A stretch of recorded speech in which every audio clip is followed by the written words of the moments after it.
Clear कर सकते हैं कि हमेशा के लिए, अरे भाई एक बार अगर कुछ रजिस्टर होगा तो नेक्स्ट टाइम जब भी हम उसकी बात करेंगे तो कुछ थोड़ा हम बेटर पोजीशन के अंदर होंगे।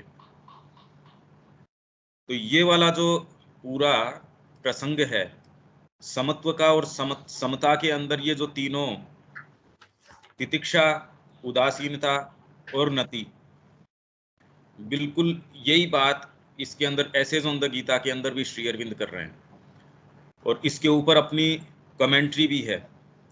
तो पेज है ये 373, स्क्रीन में शेयर कर देता हूं आप लोगों के साथ और मैं ये पढ़ देता हूं।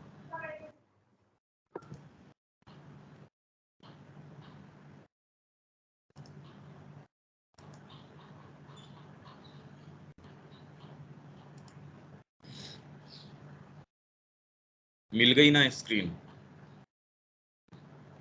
हाँ मिल गई।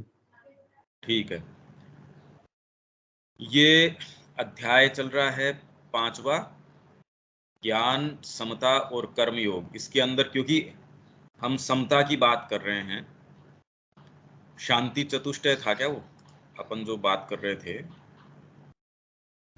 वो चतुष्टय कौन सा था? शांति था ना? शांति चतुष्टय, हाँ हाँ हाँ। ठीक है, मैं ये पढ़ देता हूँ। समत्व ही अभीप्सु का लक्षण और कसौटी है। ये बात मैंने कल भी कही थी कि लक्षण भी है कि अभीप्सु है और कसौटी भी है। क्या मतलब हुआ इसका? भाई आप अगर स्टेशनड नहीं है, कोई पोइज में नहीं है और आप किसी भी चीज से विचलित हो रहे हैं, तो ये इस चीज का प्रमाण है, एक लक्षण है, एक कसौटी है कि अभी आप वहां दृढ़ प्रतिष्ठ नहीं है। परिवार का बोध है, वो भी आपको कितनी चीजें करने के लिए आपको कोई उसमें प्रयास का या फिर उसके अंदर कोई समस्या का वो भान नहीं देता। किचन में आप गए हैं, गर्मी है, सर्दी है, आप इसकी शिकायत थोड़ी करते कि कितनी गर्मी है, पर फिर भी आप अपने आप को रोक के भोजन बनाते ही हैं, प्रेम से वो काम करते हैं। और जैसे ही वो बॉन्डिंग परिवार की हटा दी जाए, तो छोटी छोटी चीज के अंदर अपना कोई प्रिय व्यक्ति हो, उसके लिए पूरी रात सेवा करने के अंदर आपके रिजेंटमेंट नहीं है कि कितना लंबा समय हो गया देखो इनकी सेवा करते हुए। हाँ वो ठीक है, भौतिक प्रकृति है, झुंझलाहट कोई चीज में आ सकती है, पर परिवार की बॉन्डिंग है, प्रेम है, वो उसको बहुत कम कर देता है। और वहीं अगर वो बॉन्ड न हो और आपके ऊपर लाद दिया जाए, इसीलिए भारतीय संस्कृति के अंदर कर्म है वो कोई लादी हुई चीज नहीं थी, आनंद था उसके अंदर। तो अभीप्सु का लक्षण और कसौटी है समत्व। अगर आप उसके अंदर हैं, क्या मतलब हुआ कि आपका इन्वेस्टमेंट अगर कोई डीपर स्थान के ऊपर है, भाई कहीं कोई मकान टूट रहा है, कोई चक्रवात आ रहा है, आपकी वहां प्रॉपर्टी नहीं है, आप भावनात्मक तरीके से ये तो कहेंगे अरे भाई जिन जो जो विस्थापित हुए हैं उनके साथ तो अच्छा नहीं हुआ, उनके लिए कुछ करना चाहिए।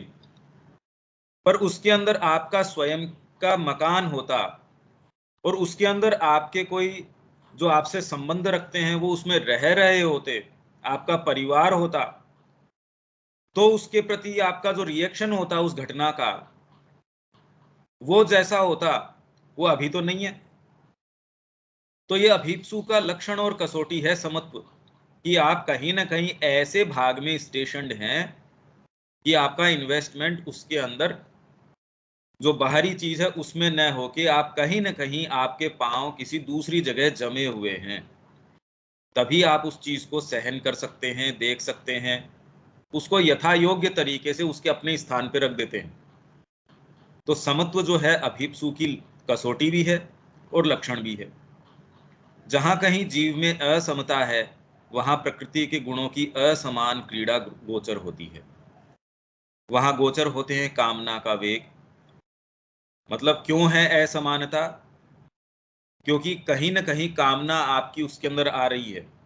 हाँ, असमानता फिर बाद में अगर माँ के कार्य के लिए है कि नहीं हो सकता है इस भाई, समता का मतलब जैसे फिर बाद में राजसिक, तामसिक, सात्विक तीनों ही की बात करेंगे, मेरे को कोई फर्क नहीं पड़ता, अरे भाई आपका इसके अंदर कोई इन्वेस्टमेंट ही नहीं है, तो आप ये कहो कि मेरे को फर्क नहीं पड़ता, मेरे को कोई कामना नहीं है, अगर आप जेल के अंदर बंद हैं और उस समय ये बात कहें तो ये मान्य नहीं है। ये व्यक्तिगत इच्छा, संवेदना या कर्म की क्रीड़ा, हर्ष और शोक की क्रिया, या फिर वह उद्विग्न या उद्वेगजनक आनंद की क्रिया जो सच्चा आध्यात्मिक आनंद नहीं होता।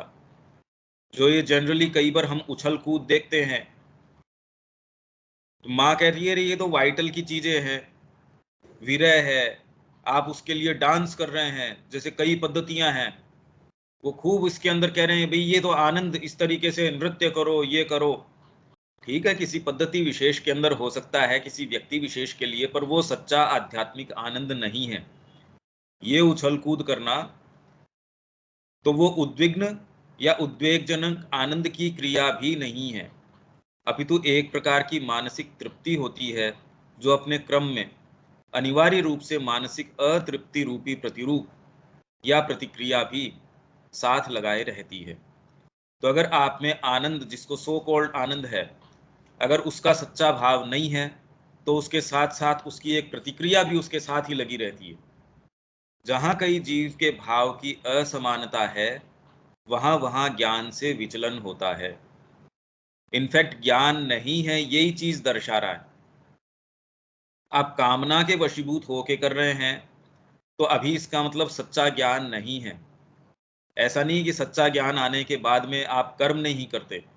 इनफैक्ट सच्चा कर्म ही तभी शुरू होता है जब आपको सच्चा ज्ञान आता है। सर्वालिंगनकारी और सर्व समन्वयकारी ब्रह्म की एकता में और चराचर जगत के एकत्व में दृढ़ प्रतिष्ठ बने रहने का अभाव होता है। अपने समत्व के द्वारा अपने कर्म के मध्य में भी कर्मयोगी यह जानता है कि वह मुक्त है। देखिए, ये शब्द जब तक कि हम इस स्टेट के अंदर नहीं है, साधना नहीं अपनाई है, क्योंकि हमारे सामान्य व्यापार के अंदर भी हम ये देखते हैं कि धीरे धीरे धीरे धीरे कई चीजें हमको पहले जिस तरीके से प्रभावित करती थी, परिवार के अंदर, समाज के अंदर, जब हम थोड़े सीजन्ड हो जाते हैं, थोड़े उसके अंदर मैच्योर हो जाते हैं, तो जैसे पहले आप छोटा मोटा आपके कोई व्यापार में ऊपर नीचे हुआ, उससे आप विचलित हो जाते थे, बाद में आपको ये है कि भी कोई फर्क नहीं पड़ता इससे विशेष। पर वो कोई समत्व वाली बात नहीं है। हाँ, आपके बीइंग की तैयारी होती है इन सारी चीजों से। एक छोटा सा बच्चा है, जिन चीजों से ऊपर नीचे होता है, जिसने सारी चीजों को देखा है, वो कह रहा है कोई खास बात नहीं है भाई इससे।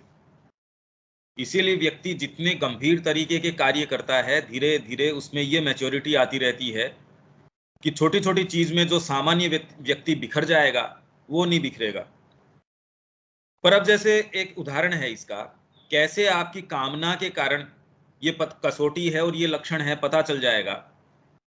कोई सर्जन है या कोई डॉक्टर है, हॉस्पिटल में रोज अपने सामने मृत्यु होती वो देख रहा है, रोज ऑपरेशन कर रहा है, रोज सारी चीज कर रहा है, पर वही कोई क्रिटिकल ऑपरेशन अपने खुद के बेटे का करना हो, अब उसके अंदर हाथ नहीं कांप जाएगा उसका? तो हम ये कह रहे हैं, रोज वो मृत्यु भी देख रहा, सारी चीज देख रहा, जहां थोड़ा सा उसका संबंध अपने मैं से, कामना मतलब आप उससे कोई न कोई संपर्क आपका स्वयं का कामना के स्तर के ऊपर है, आपका जो लोअर बीइंग है उसके साथ है, तो वहीं उसके तुरंत हाथ में कोई न कोई कंपन है, किसी तरीके की श्रिंकिंग है उस चीज से, कि उसका जो परिणाम आने वाला है उसको सहर्ष वो स्वीकार नहीं करने वाला है। वो ये नहीं कहेगा अभी मैं तो मेरा बेस्ट कर रहा हूं, इसका ऑपरेशन है, मैं बेस्ट तरीके से करूंगा। चाहे बेस्ट सर्जन भी हो तो भी ये उसके अंदर कंपन आ सकता है।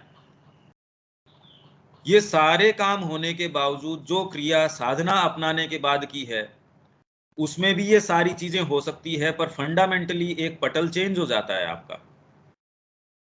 मतलब ये सारी चीजें होने के बावजूद सामान्य जीवन में आपको लगता है भी आप में इतना समत्व है, चीजों के प्रति आप इतनी प्रतिक्रिया नहीं देते, और वहीं हो सकता है बाहरी बीइंग आपका तैयार नहीं हो, अंदर से कॉल आ गया, आपने साधना अपना ली, तो आप में हो सकता है उस सामान्य व्यक्ति से ज्यादा प्रतिक्रियाएं उठती हो, तो भी आपका जो पायदान है, आप जहां खड़े हैं, वो एक बिल्कुल अलग स्थिति है। आपके बीइंग में कितनी भी कमियां हो सकती है तो भी आप साधक हैं।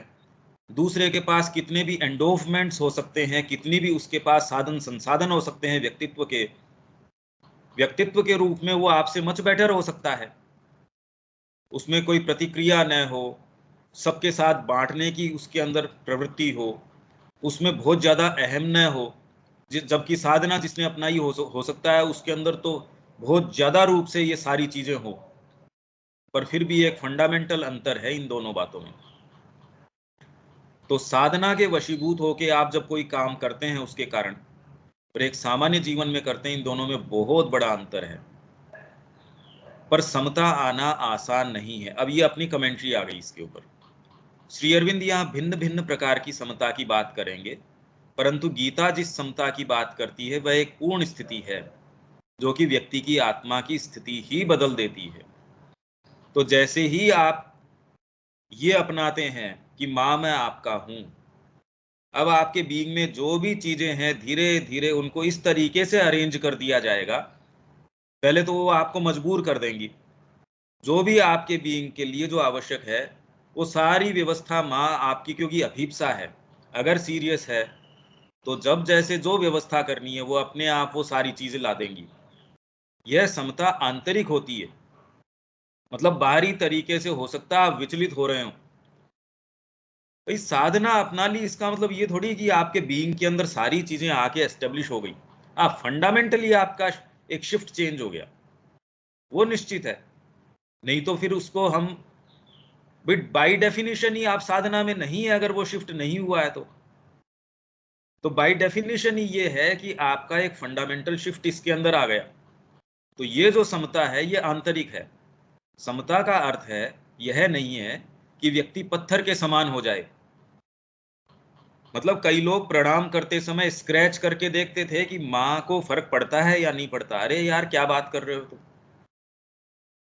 तो समत्व का मतलब ये थोड़ी है कि मेरे को तो ठंडे गर्म शीतोष्ण और गीता की पढ़ने के बाद में कि मैं तो भाव शून्य हो गया, मेरे को प्रेम से दुश्मनी से इनका किसी का कोई फर्क ही नहीं पड़ता। ये क्या बात हुई। माँ को, श्री अरविंद को क्या गहरे रूप से जो अच्छे भाव कौन से हैं, कौन सी चीज क्या है जीवन में, कौन सी चीजों को किस स्थान पे रखना चाहिए, क्या इसका सेंस नहीं था। अगर ये नहीं होता तो सारी चीजें वो कैसे ये लिख के प्रमाणित करके पूरा आश्रम की व्यवस्था करके कैसे कर लेते वो। तो समता का अर्थ पत्थर हो जाना नहीं है, और उसके साथ कैसा भी व्यवहार किया जाए वह किसी भी बात पर कोई प्रतिक्रिया न करे, बिल्कुल नहीं है ऐसा। एक छोटे से बच्चे के भाव पे भी माँ कह रही है उन, कई बार चाइल्ड लाइक जो उसका भाव है, मेरे आंखों से आंसू निकल ही आते थे वो देख के। यह समता नहीं, यह तो जड़ता है। ब्रह्म के साथ एकत्व स्थापित होने पर जो समता आती है वह सच्ची समता है। अन्यथा भगवान अर्जुन को ये कैसे कह सकते हैं कि समता रख और अपने शत्रुओं को मार डाल। ये बात कैसे कह सकते हैं उसको। सामान्यतः समता का जो मनोवैज्ञानिक अर्थ लगाया जाता है उसमें तो अर्जुन का युद्ध करने का और अपने शत्रुओं को मार डालने का कोई अर्थ ही नहीं निकलता, क्योंकि शुरू में ही वो कह रहा था कि हमको तो समझ है, ये तो मूर्ख है मान लिया, हम यहाँ ऐसा कृत्य करने के लिए क्यों इकट्ठे हो गए, हमको तो त्रिलोकी के राज्य से भी कोई मतलब नहीं है।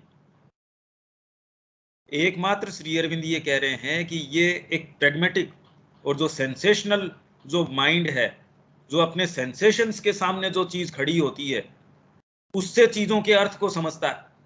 कोई बहुत प्रोफाउंड बात नहीं कर रहा था अर्जुन इसके अंदर। जब घर से चला था उसको पता नहीं था कि मेरे को किसके साथ युद्ध करना है। जैसे ही इंद्रिय संवेदनों के सामने ये चीज उठती है और उससे फिर बाद में युद्ध का अर्थ फिर उसके समझ में आया कि रे इससे तो ये होने वाला है, तब वो इससे श्रिंक करता है, तब ये सारे भाव, यही भाव हमारे सामने उठते हैं। वो साधना नहीं है, वो कोई सच्चा वैराग्य नहीं है, कुछ नहीं है वो। श्री अरविंद बहुत स्पष्ट तरीके से ये कह रहे हैं कि this is peculiar of the pragmatic mind. जो आपका ये लौकिक मन है उसकी ये बड़ी पिक्यूलियरिटी है, फिर बाद में उसके चारों तरफ वो बड़ी बड़ी चीजें, बड़े बड़े दर्शन गढ़ लेगा कि हमको त्रिलोकी के राज्य की, इसके राज्य की, और ऐसे उसने दलील दी, दूसरा कहेगा भी इसकी काट भी क्या हो सकती है। तब भगवान कहते हैं तू बातें तो पंडितों की किसी कर रहा है, पर अपने मूल में ये है मूर्ख किसी। तू समझ तो ये रहा है कि तू बड़ी समझदारी की बात कर रहा है, पर कर्म तेरे को इसलिए कि तेरे को इससे क्या चाहिए या नहीं चाहिए, इसलिए थोड़ी कर्म करना है। भाई मेरी प्रसन्नता क्या है, इसके निमित्त कर्म, और इसी का ये आधार है। यहां से फिर बाद में गीता यज्ञ के रूप में कर्म करो इससे शुरू करती है। क्योंकि उस समता की धारणा में तो उसे युधिष्ठिर और दुर्योधन को समान दृष्टि से ही देखना चाहिए, पर ऐसा करना मूढ़ता ही होगी। इसी समता की बात करके राम जी ये कहें भी सीता को वो उठा ले गए, ब्रह्म ब्रह्म को उठा ले गया, क्या फर्क पड़ता है? अब बताओ कितनी मूर्खता होती। हमारे जितने भी महाकाव्य हैं या जितने भी हमारे जो आज भी शाइनिंग एग्जाम्पल्स हैं, हम जिस समता की बात करते हैं वैसा तो कहीं उनमें है ही नहीं। यही बात अगर शिव जी कह देते कि भी क्या फर्क पड़ गया, सती को वहां चली गई, वो ऐसा हो गया, उसको मैंने कहा था, मूर्खता करी उसने। तो उन्होंने जो वहां जाके जिस तरीके का काम किया वो तो सारी कहानियां हम जानते ही हैं। कृष्ण जी यही कह देते कि ये शिशुपाल गालियां निकाल रहा है या ये कर रहा है, अभी मेरे को क्या फर्क पड़ता है, मैं तो ब्रह्म हूं। ये प्रतिक्रिया करना तो साधक ही कोई शोभा नहीं देता, मैं तो अवतार हूं। तो ये समता की जो परिभाषा है उसको गलत निरूपण होगा ये। समता एक बहुत गहरी स्थिति है और इसे समझाने के लिए श्री अरविंद यहाँ इसका विस्तृत वर्णन करेंगे। समता से ही व्यक्ति की परीक्षा होती है। यदि व्यक्ति संसार को त्याग कर जंगल में चला जाए और किसी से कोई मतलब नहीं रखे, तब शांत, निर्लिप्त और उदासीन बने रहने में विशेष कोई समस्या ही नहीं बचती। भाई जेल के अंदर हूं और उस समय मैं कहूं देखो मैंने कितना संयम कर लिया अपने ऊपर, न तो मैं जोर से चिल्लाता, न मैं कोई कोई खाने के ऊपर मेरा पूरा संयम हो गया, तो ये तो हम कहेंगे भाई ये तो संयम थोड़ी है, ये तो मजबूरी है आपकी। परंतु समता की परीक्षा तो तब होती है जब परिस्थितियां विषम या विपरीत हों। तब यदि व्यक्ति उद्विग्न होकर अपना संतुलन खो बैठे तो इसका अर्थ है कि समता अभी तक स्थापित नहीं हुई है। पर इसको गलत तरीके से लेने का ये भी तरीका हुआ, जैसे कि कुछ पद्धतियां लेती हैं, वो ये कहती हैं कि हमारे वाइटल की जो चीजें हैं उनको इतना करो कि आपका वाइटल उससे श्रिंक करने लगे, उससे जुगुप्सा करने लगे, उससे घृणा करने लगे। तो उसके विषय में भी श्री अरविंद ये कहते हैं भाई शरीर के लिए तो एक लिमिट हो सकती है, प्राण की अपने आप में कोई लिमिट नहीं है। जैसे कुछ पद्धतियां इस तरीके की है, वो ये कह रहे हैं कि स्त्री पुरुषों के बीच के अंदर ये जो भाव है, ये साधना में हमेशा ही संयम करो, ये करो, इसकी बजाय इतना उभार दो इसको कि ये जो आपकी प्रवृत्ति है वो फिर बाद में उभर के नहीं आए, जबकि ऐसा कभी नहीं होता। ऐसी पद्धतियां बिल्कुल भ्रष्ट हो गई हैं, वो खत्म हो गई, अपने उद्देश्य से ही विचलित हो गई। तो ये कहना कि उसके ऊपर संयम नहीं लाना चाहिए, तो इसीलिए गीता संयम और निग्रह दोनों की बातें करती है। इसीलिए गीता का जो समन्वय है वो ऐसे कोई विषय को नहीं छोड़ता जो साधना से संबंधित या हमारे जीवन के जो भी मूलभूत प्रश्न हैं उनको मानसिक स्तर के ऊपर नहीं रिजोल्व कर देता हो। अपने स्वरूप और अपने समावेशन में उच्च और सार्वभौम जिस समत्व का निर्देश किया गया उसका आध्यात्मिक स्वभाव ही इस विषय में गीता के उपदेश को विशिष्टता प्रदान करता है। मतलब जिस समता की गीता बात करती है वो एक सार्वभौम तरीके का है।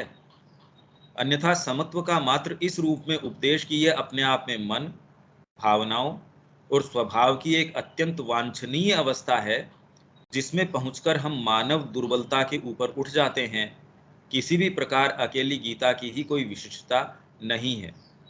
ये तो सारे लोग ही कह रहे हैं कि आपको जय पराजय, दुख सुख, हीट एंड कोल्ड, इसके प्रति, ये तो स्टोइक्स भी जो थे पहले वो भी ऐसा कहते थे।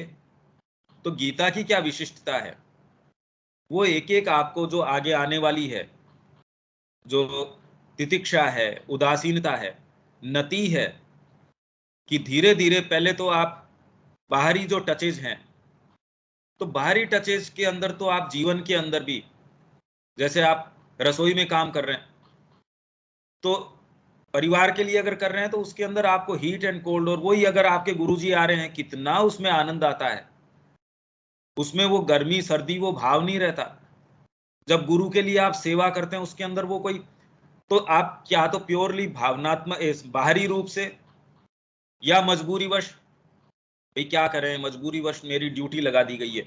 वहां तो सर्दी गर्मी का इतना भान होता है, इतना आपके ये होता है, रिजेंटमेंट आता है मन में, कैसी कैसी चीजें हैं, अरे देखो इसके लिए कितना किया मैंने, तो आप करते थोड़ा सा हैं और रिटर्न आपको बहुत ज्यादा चाहिए।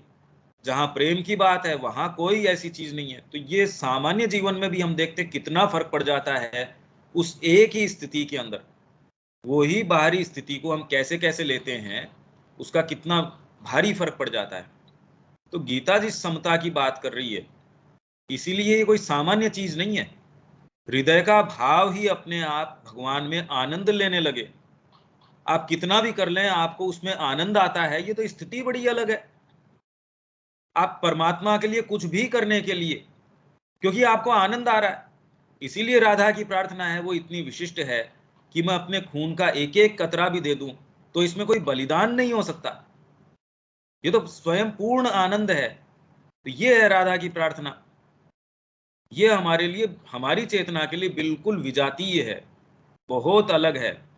कहना एक चीज है, हमारी आत्मपरक चेतना में उसको थोड़ा सा महसूस करना एक अलग चीज है, पर एक्चुअल में वो स्थिति हो जाना वो तो बिल्कुल एक असंभव सी बात है। ये भाव तो शायद ही किसी के अंदर आता है।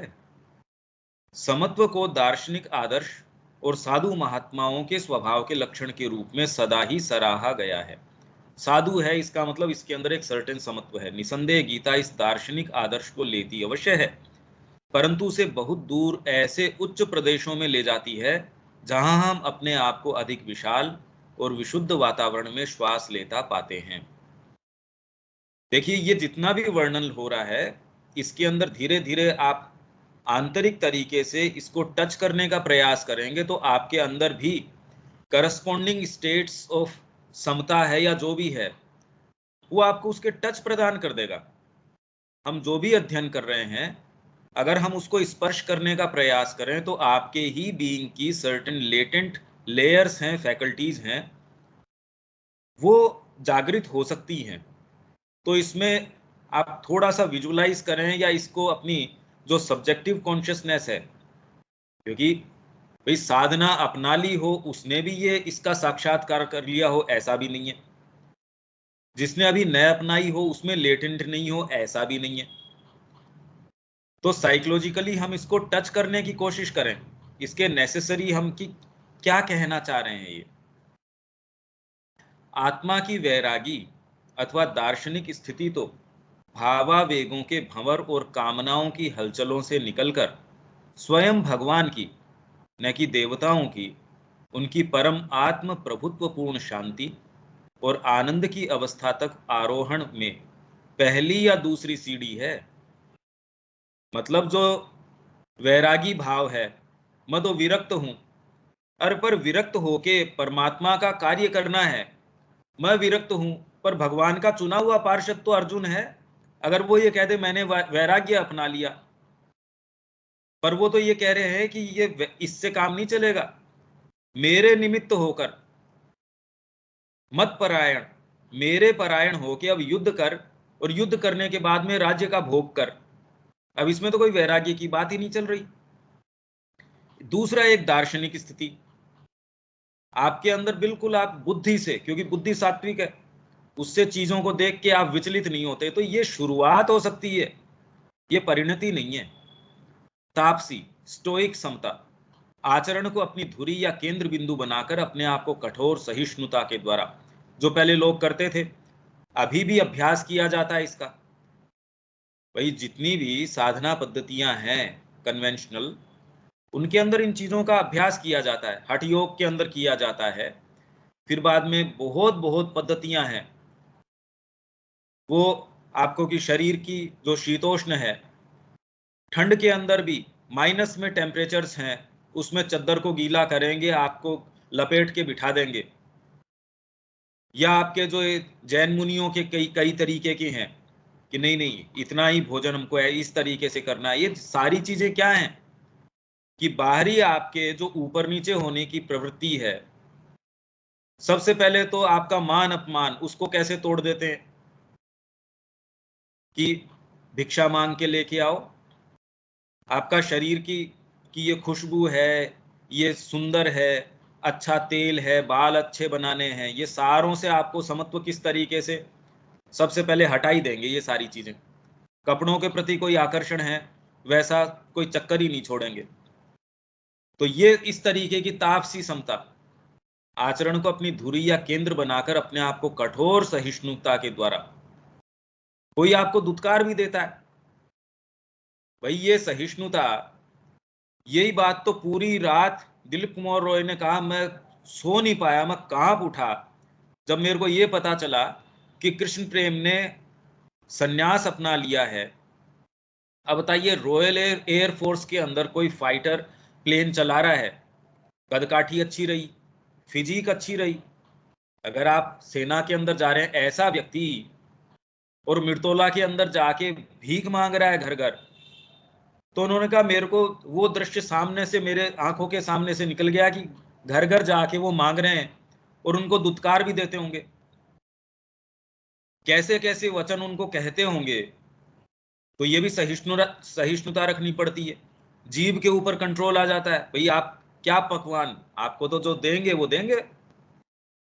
और इसके अंदर भी चैतन्य महाप्रभु की जो पूरी कथा है उसमें हम सुनते हैं कि उनके कुछ पार्षद थे वहां पुरी के अंदर, पता चला कि साहब ये इनके पार्षद हैं, उनको अच्छे अच्छे पकवान देने शुरू कर दिए। उन्होंने कहा भाई ये तो हमारी साधना नहीं हो रही, अब क्या करें। तो उन्होंने और अपने ऊपर कठोर नियम लागू कर लिया।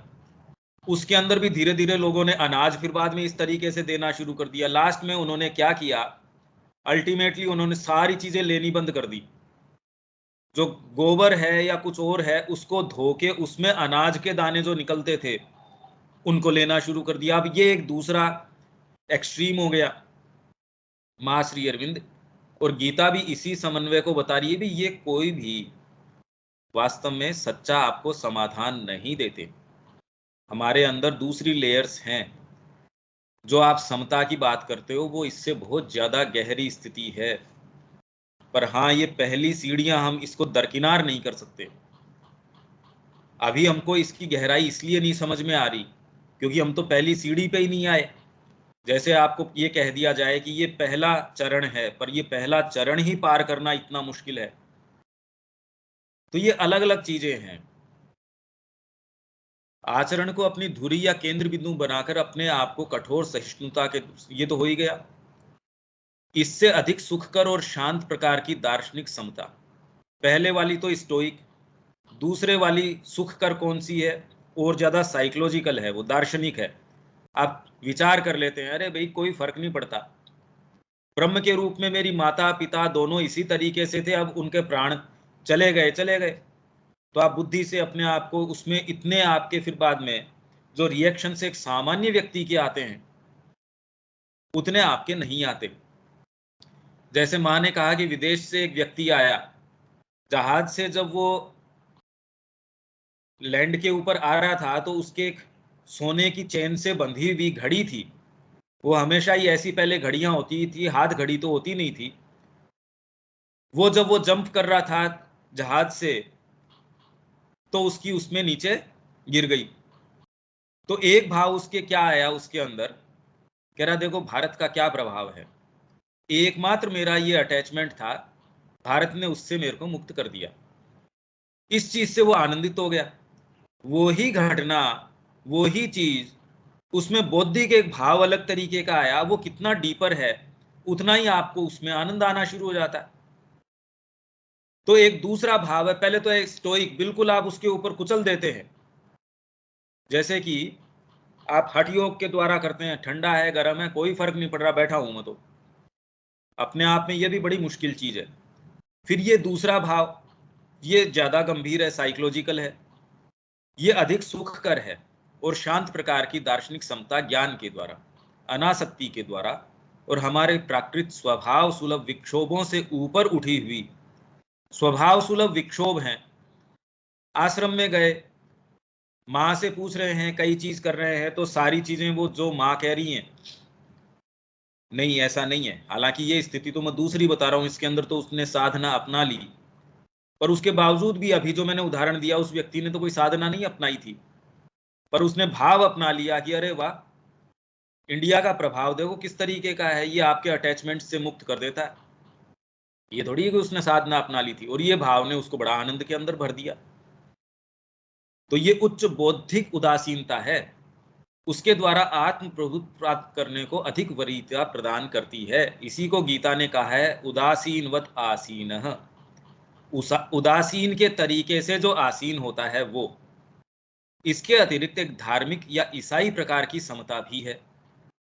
इसमें क्या है, मैंने इसीलिए पैसेज लिया समता के विषय में, और जितना हम डिस्कशन करेंगे, हम गीता भी पढ़ेंगे उस समय, क्योंकि ऐसे जोन द गीता भी आएगा इस क्रम में, भाई सारी चीजें आ जाएंगी। हम जो ये अभियान हमने चला रखा है इसके अंदर ईसाई प्रकार की समता भी है, जिसका स्वरूप है भगवत इच्छा के सामने सदा नत होकर, घुटने टेक कर झुके रहना, या साष्टांग प्रणिपात के द्वारा भगवान की इच्छा को सिर माथे चढ़ाना।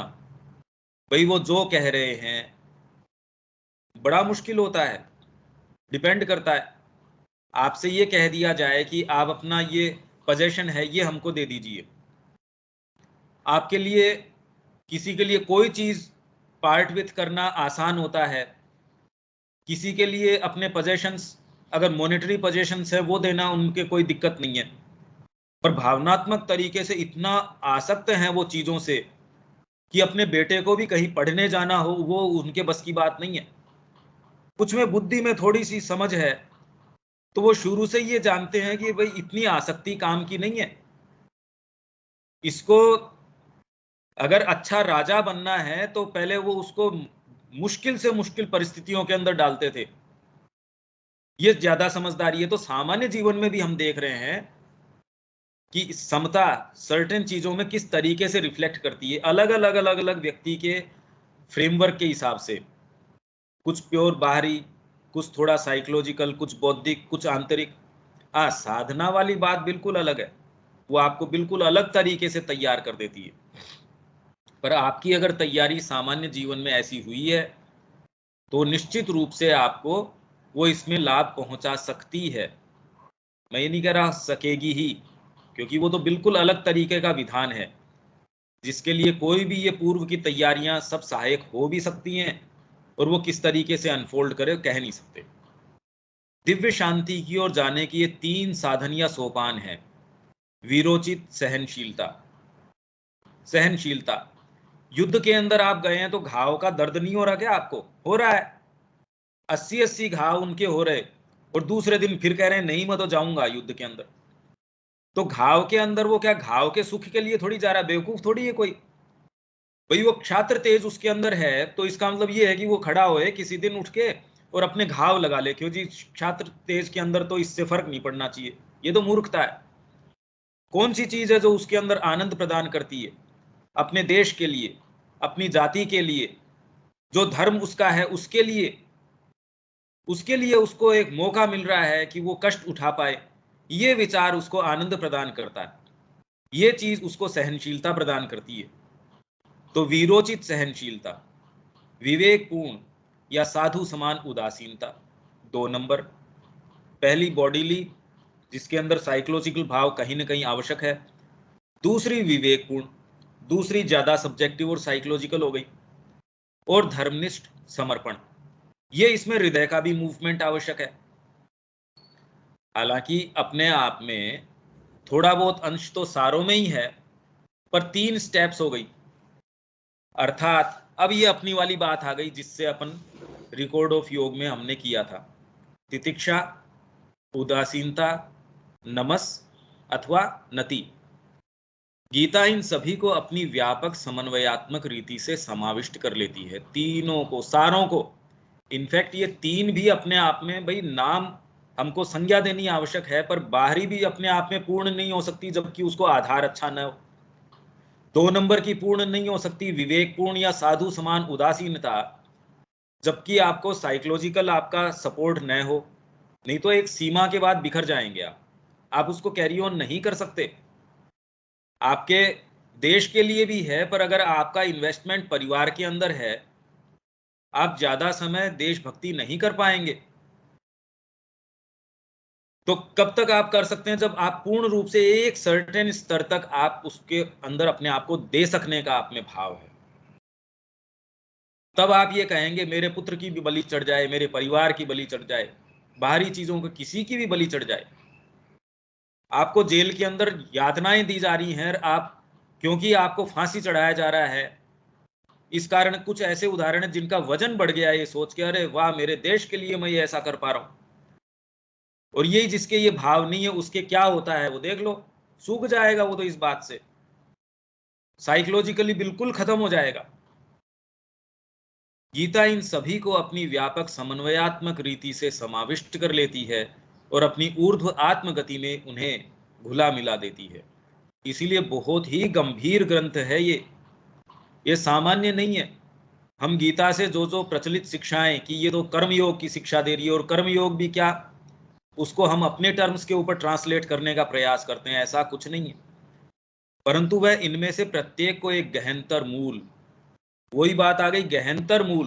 तितिक्षा भी अपने आप में जब तक कि उसके पीछे उदासीनता न हो, और उदासीनता जब तक कि उसके पीछे नति न हो, और नति भी तब तक नहीं सही हो सकती जब तक कि उससे और मूल आपकी आत्मा में, हृदय में ये भाव न हो। भाई मेरे को पसंद तो नहीं आ रहा माँ जो कह रही है वो, पर माँ जो कह रही है मेरे को तो उसके ऊपर ही दृढ़ रहना है। पर अगर ये जब तक विभेद है मेरी बुद्धि के अंदर कि भी माँ जो कर रही है उसमें आनंद नहीं आ रहा, तब तक इसका मतलब अभी मैं पूरे सही पोइज में नहीं हूं। हाँ ये इतना तो कम से कम है कि माँ के ऊपर मेरे को ये है कि जो माँ कर रही है वो कर रही तो सर्वश्रेष्ठ है, पर ये शुरुआत है। इसी से, इसी श्रद्धा से बिगिन हुई थी गीता, कि हालांकि आप मेरे को मार डालें तो भी मैं आप में श्रद्धा रखता हूं, मैं आपका शिष्य हूं, आप मेरे को बताइए। अर्जुन ने यहां से शुरू किया। तो श्री अरविंद कह रहे हैं कि एक शिष्य से शुरू किया गीता ने, और एक प्रेमी से अंत हुआ उसका। शुरू में ही उसको ये नहीं कह दिया कि सारे धर्मों को छोड़ के तू मेरी शरण के अंदर आ जा, नहीं तो पहली शुरू में ही कह देते 18 अध्याय में कर क्या रहे थे। तो ये वाली बातें हैं, मैं धीरे धीरे इनके पायदान क्यों बना रहा हूं, जिससे कि साइकोलॉजिकली आप ये महसूस कर सकें ये स्टेजेस, नहीं तो इतनी इसके अंदर डिस्कशन की बात ही क्या है। एक व्यापकतर दृष्टिकोण, एक अधिक सार्वभौमिक, व्यापक मतलब यूनिवर्सली अप्लाई करने की कोई चीज, और सर्वातीत, सबको परे छोड़ के चली जाती है कोई चीज, ऐसी अर्थ प्रदान करती है। मतलब बाहरी से थोड़ा सा साइकोलॉजिकल, साइकोलॉजिकल से थोड़ा और आपके हृदय का भी उसके अंदर टच आए, थोड़ा उसके अंदर आपका प्रेम का भाव आए, तो आप जो भी चीजें करते हैं उसमें फिर बाद में परेशानी नहीं है, तकलीफ नहीं है। क्योंकि चारित्रिक लक्षणों से परे, बुद्धि की दुष्कर स्थिति से परे आपके चरित्र के लक्षण हैं, एथिक्स हैं। नहीं नहीं ऐसा नहीं कर सकते। आपके गांव की बहू बेटी है, उसके साथ आपको इस तरीके से, या आप जो समाज के अंदर आपके कोड्स ऑफ कंडक्ट हैं, वो आपकी पशु वृत्ति के ऊपर एक लगाम लगाते हैं। आप किसी भी ऐसे राह चलते कि यूं उठा के नहीं खा जाएंगे आप, पर आपको पता है जैसे कि कोई ट्रक है, वो बिखर गया उसमें से सामान, कोई वहां है ही नहीं, अब आप में से कैसी वृत्तियां आने वाली हैं। सरकार से आपने फंड इकट्ठे किए या कोई ऐसी चीज है, उसमें आप क्या करने वाले हैं। तो हमारे अंदर सारी चीजें हैं, बाहरी कोड्स ऑफ कंडक्ट हमारे ऊपर लगाम लगाते हैं। थोड़ा सा हम आंतरिक रूप से विकसित हैं, इसीलिए साहित्य है, कला है, संगीत है, वो हमारे ऊपर ये जो चीजें हैं, लोअर पशु वृत्तियां हैं, उन पे कुछ लगाम लगाती हैं, बहुत कुछ लगाम लगाती हैं। डीपर और इससे मूवमेंट आता है, वो और लगाम लगा देता है। इसीलिए ब्राह्मण जो है, जो आंतरिक विधान से चालित है, उस पर दंड विधान लागू नहीं होता। कैसे हो सकता है? वो तो आपसे ज्यादा गहरे विधान के ऊपर अपने जीवन को यापन कर रहा है, बाहरी विधान कैसे उसके ऊपर लागू हो सकता है। तो चारित्रिक लक्षणों से परे, बुद्धि की दुष्कर स्थिति से परे, भावावेगों के तनाव या दबाव से परे, यह प्रत्येक को आत्मा के मूल्य और उसकी आध्यात्मिक सत्ता की शक्ति प्रदान करती है, धीरे धीरे उठा के उसको। तो ये समत्व की ये कड़ियां जोड़ के उसको और ऊपर तक लेके जाती है। अब इसके ऊपर कमेंट्री, 3 प्रकार की समता बताई गई है, तामसिक, राजसिक और सात्विक, हम इस रूप में भी ले सकते हैं। मनुष्यों में मानसिक चेतना के कारण ही समता असमता का विषय उठता है। पशु में तो समत्व असमत्व का मतलब ही नहीं है, अन्यथा पशुओं में समता असमता का कोई विषय ही नहीं होता, क्योंकि वे तो प्रकृति के अधीन हैं और अपनी आवश्यकता के अनुसार क्रिया करते रहते हैं। उनमें समता जैसी कोई मनोवैज्ञानिक परिकल्पना होती ही नहीं। मनुष्य अपनी बुद्धि के सहारे समता की स्थिति प्राप्त करने का, समता नहीं भाई, ये गलत है भाई, कहां से उठेगी ये स्थिति, नहीं ये बात सही नहीं है। तो आप में जैसे ही बुद्धि का प्रवेश होता है, बुद्धि आपके अंदर आती है और जितना ही आप में ऑपरेट करती है उतना ही कल्टीवेटेड है, पर हम पाएंगे कई क्षणों के अंदर एज इफ ये काम ही ना करती हो, कि हम यंत्रवत चालित हों, ऐसे ऐसे काम कर गुजरते हैं कि सामान्य बुद्धि भी जिसको जस्टिफाई नहीं करती।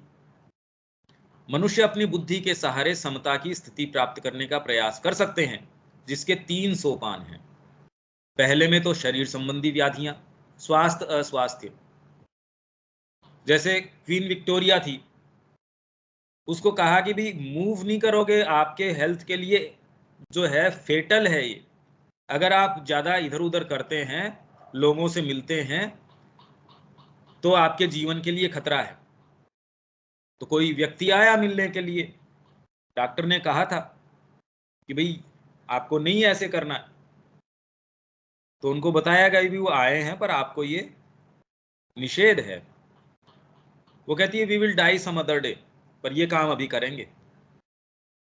तो ऐसे व्यक्तित्व हैं, वो अपने आप को कैसे भी ऑड्स हों, कैसी भी विषमताएं हों, उसके खिलाफ जब खड़े कर देते हैं, अपने शरीर की नहीं सुनते, अपने खुद के जो मन प्राण हैं उनकी नहीं सुनते, और जितना ही आप और गहराई से इन चीजों के ऊपर जाते हैं उतना ही आप जीवन में कुछ कर पाते हैं।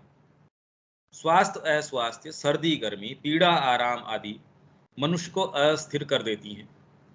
ग्रीस में स्टोइक दार्शनिक थे, जिनका कहना था कि हमें ऐसा कठोर हो जाना चाहिए कि किसी भी प्रकार की यातना, संकट, सर्दी गर्मी कुछ भी हो, परंतु हम उनसे प्रभावित न हों। भी सामान्य जीवन में भी आदर्श कौन होते हैं कि ऐसे समय में भी इस व्यक्ति ने, देखिए गोलियां उसके लगी थी तो भी इसने ये काम किया। ऐसे आदर्श हमको कितना प्रभावित करते हैं कि शारीरिक सुख है, आराम है, पीड़ा है, इनको दरकिनार करके इसने ये काम किया। तभी तो वो उदाहरण है कि सामान्यतः आप क्या करते, वो न करके आप कोई डीपर चीज, चाहे वो डीपर आपकी बुद्धि हो, भाव हो, कुछ भी हो, ये भी अगर होता है तो भी हमारे लिए वो आदर्श उदाहरण होते हैं, जिनको फिर बाद में अलग अलग तरीके से पुरस्कृत किया जाता है, नया एक्नॉलेज किया जा रहा हो, पर ऐसे व्यक्तित्व हैं जो हमको प्रभावित करते हैं। हमारे शास्त्रों में भी ऐसे तपस्वियों का वर्णन है जो गर्मी के अंदर सूरज की तपती धूप में बैठ जाते थे और सर्दियों में सारे कपड़े निकालकर ठंडे पानी में बैठ जाते थे। इस तरीके से वे शरीर को ऐसा तैयार कर लेते थे कि वह सर्दी गर्मी दुख दर्द आदि से विचलित न हो सके।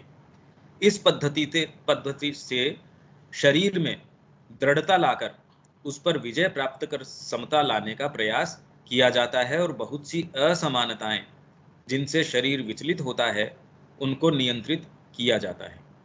जब व्यक्ति शरीर पर नियंत्रण करता है तो वह अपने प्राण को भी, जो कि कुछ हद तक उसके दुख दर्द आदि से प्रभावित होता है, कुछ हद तक वश में कर लेता है। और जो व्यक्ति इसको जितना ही कर पाता है, वो उतना ही जीवन के अंदर जो भी हमारे सफलता के पैमाने के ऊपर हम जिनको मानते हैं कि हाँ इसने कुछ किया है जीवन के अंदर, कुछ अचीव किया है इसने अपने जीवन के अंदर, वो ऐसे ही उदाहरण है। भाई वो आपको ये कहानी बताएंगे, देखिए हमने ऐसे ऐसे नदी तैर करके इतना इतना संकट उठा के हमने स्टडी करी है।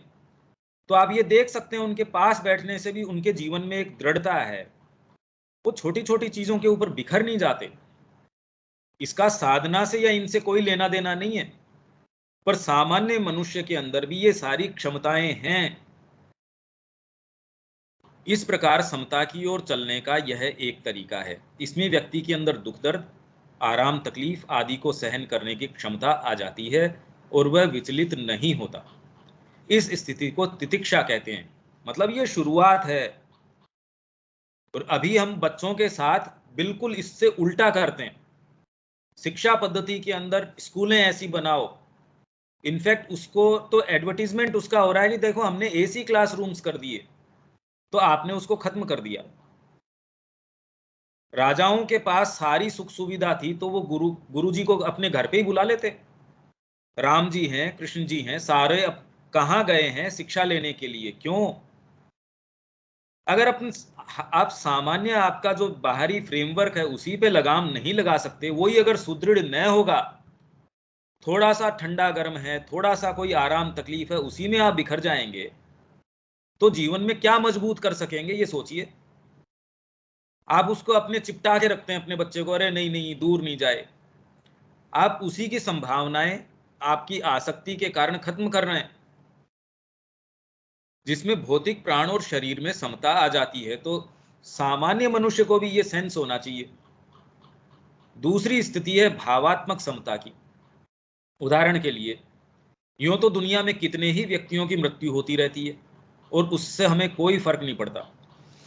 भाई ये तो शुरू में ही मैंने कहा था कि हर व्यक्ति के फ्रेमवर्क के हिसाब से अलग अलग तरीके का फ्रेमवर्क है। कुछ बहुत ज्यादा विचलित हो जाएंगे बाहरी तरीके से, सुख दुख से। साधना अपना ली तो भी कुछ लोग ऐसे हैं, भोजन समय पे नहीं मिला तो बिल्कुल ऑफ हो जाएंगे। कुछ किसी चीज से उनके टची होती है, कुछ किसी चीज से बड़े परेशान होते हैं। कुछ सामान्य जीवन में उनको 2-3 दिन भी भोजन नहीं मिला, कोई फर्क नहीं पड़ रहा, पर उनके कोई नियर एंड डियर उसके साथ क्या हो जाता है, उससे बड़ा फर्क पड़ता है। किसी के किसी चीज से फर्क पड़ रहा, किसी के किसी चीज से फर्क पड़ रहा। साधना वास्तव में या सच्ची समझदारी किस चीज के अंदर है कि आप अपनी सारी चीजें, आपकी जो स्ट्रेंथ्स है, वीकनेसेस हैं, आपका जो भी फ्रेमवर्क है, आप उठा के माँ को दे देते हैं और ये प्रार्थना करते हैं कि माँ जैसे आप चाहें इसको काम में लीजिए, जैसे जब जो आवश्यक हो। समझदारी इसके अंदर ही है। भाई मेरे को क्या फ्रेमवर्क मिला है, मैं उसी के साथ माथापच्ची करता रहूं। हो सकता है वो आपकी स्ट्रेंथ हो, जिसको आप वीकनेस मानते हैं, क्योंकि आपकी नेचर का निर्माण तो परमात्मा ने किया है। तो उसके साथ ही मैं माथापच्ची करता रहूं या उसको सुधारने का प्रयास करूं जो ऑलरेडी किसी काम के लिए मेरे को दिया गया है। आपको पर्टिकुलर कोई एक औजार दिया गया है, वो आपके जो विशेष जो काम करने जा रहे हैं उसके लिए दिया गया है, जो टूल आपको दिए गए हैं, अब आप उसको अमेंडमेंट करने की कोशिश कर रहे हैं। आपको तो अपने काम के लिए दिए गए हैं। ये आपको भीतर से पता चलेगा जब आप सच्ची स्थिति में होंगे। उदाहरण के लिए, यूं तो दुनिया में कितने ही व्यक्तियों की मृत्यु होती रहती है और उससे हमें कोई फर्क नहीं पड़ता, परंतु जैसे ही हमारे किसी प्रिय मित्र या प्रिय व्यक्ति की मृत्यु का समाचार मिलता है तो हम विचलित हो उठते हैं। कई बार ऐसी चीजें होती है जो हमारी भावनाओं को गहरी चोट पहुंचाती हैं। हमारा यदि किसी के प्रति बहुत भाव है, मतलब व्यक्ति विशेष के लिए भी नहीं, किसी कॉज के लिए, सारे लोग इकट्ठे हो गए, एक चीज मूव कर गई उनको, निर्भया का केस हुआ साहब, सारे इकट्ठे हो गए, जबकि समाज के अंदर रोज वैसी घटनाएं हो रही है। कौन सी चीज है जो मूव कर जाती है? एक साथ इकट्ठे हो गए, हम तो करप्शन के खिलाफ हैं, और उससे एक मूवमेंट चालू हो गया, जबकि क्या करप्शन उससे कम हुआ या उससे जो चीज निकल के आई वो क्या निकल के आई? ऐसे ऐसे पता नहीं कितने कितने कॉज के लिए हम कई बार मूव्ड हो जाते हैं। वो गहराई से मूव होना नहीं है, वो हमारे सेंसेशंस के ऊपर। इसीलिए आज सारा प्रयास किस चीज का है? सेंसेशनली आपको ऐसे प्रस्तुत की जाए कोई चीज। एक फोटोग्राफ पूरे विश्व में इतना प्रचलित हुआ कि दुर्भिक्ष है अफ्रीका के अंदर। बंगाल की भी ऐसी स्थितियां थी। बच्चे की अंतड़ियां दिखा रहे हैं, वो बिल्कुल लुढ़का हुआ है, गिद्ध उसके पास इंतजार कर रहा है, बिल्कुल बगल के अंदर बैठा कि कब मैं इसकी सांस रुके या ये बिल्कुल निढाल हो और कब मैं इसको फाड़ना शुरू करूं। तो न तो वो फोटोग्राफ आपको बच्चा दिखा रहा था, न वो कोई गिद्ध दिखा रहा था, वास्तव में कोई चीज डिपिक्ट कर रहा था आपके सेंसेशंस के ऊपर इतना तेज प्रहार करके। साहित्य के अंदर, कला के अंदर अगर आपको सुरुचि होगी तो इन आघातों से भी बच के आप सूक्ष्म जो संकेत है उन पे जा सकेंगे। ये चीज साहित्य करता है, कला ये काम करती है, संगीत ये काम करता है। फिर आप सामान्य भाव है उनसे विचलित नहीं होंगे। आप पे जो ये बोम्बार्डमेंट्स होते हैं, इसी तरीके से आजकल ये सब मैनिपुलेटेड है, सब इसको इस तरीके से डेवलप किया जाता है, पर व्यक्ति जैसे हैं वैसे ही करेंगे भाई, मार्केटिंग है एक तरीके की। इसका गहरी भावना से इनसे कोई लेना देना नहीं है। हमारा यदि किसी के प्रति बहुत भाव है और उसके साथ बहुत बुरा घटित हो जाए या उसके बारे में कोई कुछ भला बुरा कह दे तो हम तुरंत विचलित हो उठते हैं, और मनुष्य के लिए इस प्रकार विचलित हो उठना बिल्कुल स्वाभाविक ही है।